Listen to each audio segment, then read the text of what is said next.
يوميات الواد بتاع المانيا ابيسود 1. يومنا النهارده بيبدأ في الاشتراك. زي ما انتم شايفين الجو حلو جدا بغض النظر عن المطر اللي ممكن يغرقنا في اي لحظه، الا اننا ما بنصدق الجو يتظبط شويه علشان نستغلها فرصه ونطلع نتمشى في الشمس. والنهارده هيكون معانا الراجل المحترم ده سليم ابن الناس، صاحبي واخويا وحبيبي اللي سمع كلامي وصاب مصر وجي يعيش في المانيا بعد ما فضلت ازن عليه سنين. بصراحه ما اكدبش عليكم، في الاول كنت بجرجر رجله يجي بس يشوف البلد ولو حتى زياره، لحد ما فعلا زارني في 2022 وقضينا اجازه فشخله سوا. وهنا نتعلم ان الزن على الودان امر من السحر، وان اصحابنا بيكون ليهم وجهة نظر اوقات بتكون صحيحة، محتاجين بس نسمع كلامهم من غير بمبكة كتير. نرجع بقى ليومنا اللي بيبدأ مع اللاتيه ميكياتو وسط شوارع المدينة وعلى الحان الستريت ارتس والصحبة الحلوة اللي من ساعة ما جيت المانيا وهي مكشرة التكشيرة دي مش فاهم في ايه. امال يعني كنت اقعد مكتئب لوحدي؟ هو الصحاب ليها ايه عند بعضيهم؟ فك وشك يالا.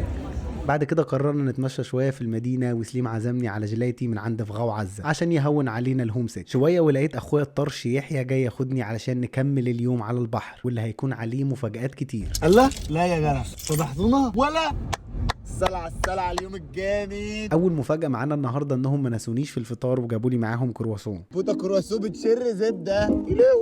والدلع ده ما بيحصلش كتير فيستاهل ان منشنه. اما المفاجاه التانيه اللي معانا النهارده هي يا الله خير ان شاء الله. ايه ده يا ريم؟ أعزائي المشاهدين، نتواصل الآن في مرحلة تركيب الكونياك. ها هو بسيوني يحاول أن ينتزع المهندس بداخله من أجل أن يجد طريقة نفخ هذا الكياك. المهم بعد عده محاولات من فهم الطريقه الصحيحه لاستخدام الكاياك، انا كنت شايف ان اول خطوه لازم ننزله الميه وبعدين نشوف هنعمل فيه ايه، علشان كده سرقته بالعافيه وجرجرته على الميه. هو كان في بحر هنا صح؟ البحر راح فين؟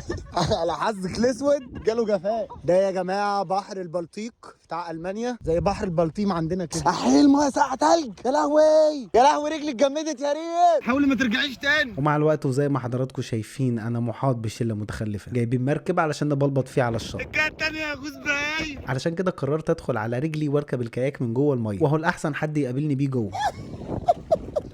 المقداف وقع في الميه. انزل على رجلك يلا في ارض. تعالى بقى قابلني عند السلم ده، هيجي لنا برد وهنتفشخ. تعالى يا فلاح. يا دين ام الميه تلج يا يا لهوي. ده فلا علي علي الميه. بس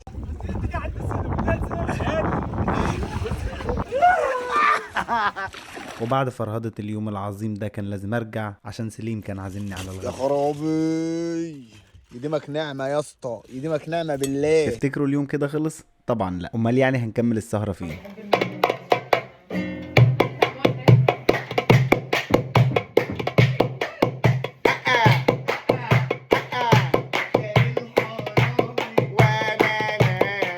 ما تحمدي بقى يا ريم بقى، مبوظه لنا الباك جراوند يا ريم. سقف يا جدعان يلا ها. اما رمانا الهوا ونعسنا، يا تخشي يا تطلعي. واللي شبكنا يخلصنا. مش هنخلص من ريم النهارده. يا رب تقعد القصر. سكت البت اللي ورا مبوظه الباك جراوند دي، اطلعي بره. حاجة تانية ولا؟ عندنا شغل والله.